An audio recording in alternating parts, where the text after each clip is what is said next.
नमस्कार दोस्तों, मैं हूं सुरजीत शामला। आप देख रहे हैं वर्कर वॉइस .in। दोस्तों, आज है 1 दिसंबर और 1 दिसंबर से सरकार ने सिम के लिए रूल चेंज कर दिया है।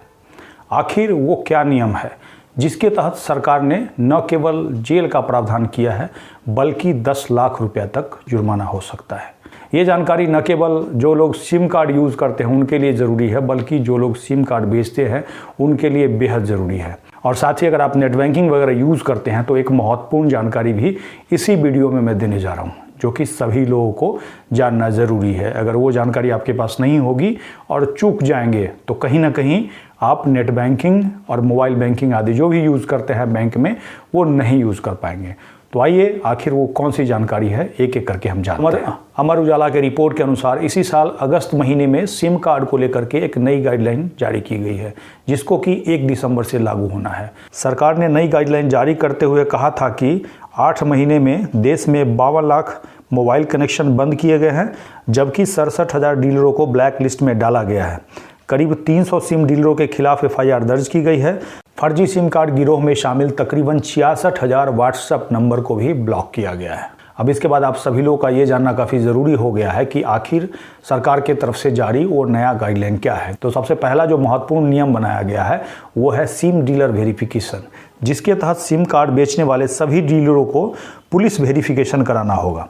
यदि कोई डीलर ऐसा नहीं करता है और थोक में सिम बेचता है तो उसके ऊपर 10 लाख का जुर्माना लगाया जा सकता है और जेल की भी सज़ा हो सकती है।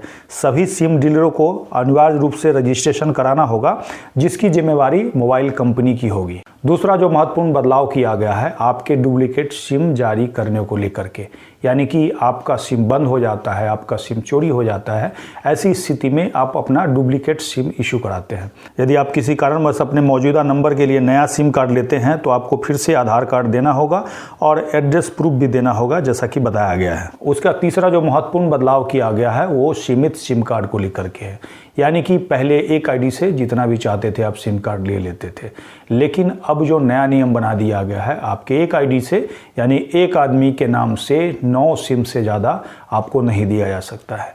चौथा है सिम डीएक्टिवेशन को लेकर के।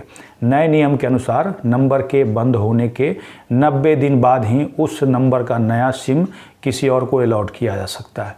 कहने का मतलब अगर आपका नंबर बंद हो गया, आपने रिचार्ज नहीं कराया, नंबर बंद हो गया, ऐसी स्थिति में 90 दिन के बाद ही कंपनी किसी और को नंबर दे सकती है।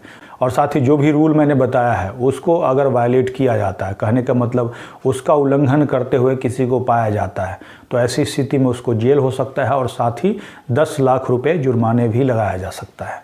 अब ऐसे में जहाँ तक कि हमने बताया था कि अगर आप नेट बैंकिंग यूज़ करते हैं तो ऐसी स्थिति में आपका मोबाइल नंबर के साथ साथ एक ईमेल आईडी भी जो होता है काफ़ी ज़रूरी होता है।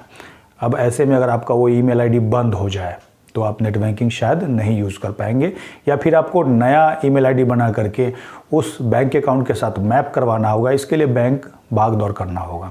तो आपको बता दें कि गूगल के तरफ से एक नोटिस जारी किया गया था जिसके तहत 1 दिसंबर 2023 तक अगर आप कोई भी ईमेल नहीं करते हैं अपने ईमेल अकाउंट से पिछले 2 साल के अंदर अंदर तो आपका वो ईमेल आईडी न केवल बंद कर दिया जाएगा बल्कि उसमें जो भी सेव होगा आपका कॉन्टैक्ट्स वगैरह वो सारा डिलीट कर दिया जाएगा।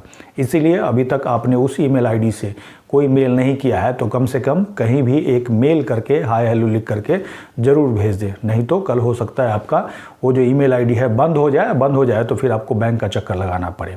दोस्तों, ये जानकारी आपको कैसी लगी नीचे कमेंट्स में लिख करके जरूर बताएंगे। अगर आप हमें फेसबुक पे देख रहे हैं तो पेज को लाइक करेंगे, यूट्यूब पे देख रहे हैं तो चैनल को सब्सक्राइब करेंगे, वीडियो को अधिक से अधिक शेयर करेंगे ताकि अधिक से अधिक साथियों तक की जानकारी पहुंच पाए। इसके साथ ही विदाई लेता हूं, जल्द ही एक नई जानकारी के साथ मिलते हैं। धन्यवाद।